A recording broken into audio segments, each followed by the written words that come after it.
ஏங்க, உங்களுக்கு வெளியே காஃபி குடிக்கணும்னு ஆசையா இருக்கா என்ன? சேச்சா அப்படியெல்லாம் இல்லை.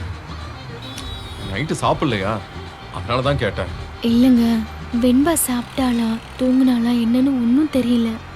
ஒரு மாதிரி இருக்குங்க. அவளுக்கு என்ன, வீட்டில் தானே இருக்கா. அக்கா இருக்காங்க, ரஞ்சிதா இருக்கா, உங்க பெரியம்மா இருக்காங்க.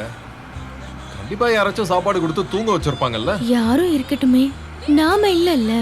குழந்தைங்க அவளுக்கு என்ன புரியும்? நம்மள தேடி இருப்பா. தூக்கம் வந்துச்சோ என்னமோ. எனக்கும் வெண்பாவை பார்த்தாதான் எதுவும் சாப்பிட முடியும். அது வரைக்கும் எதுவும் தொண்டைக்கு கீழே இறங்காது. கூடவே இருந்துட்டேனா ஒரு நாள் இல்லைன்னதும் ஒரு மாதிரி கஷ்டமா இருக்கு.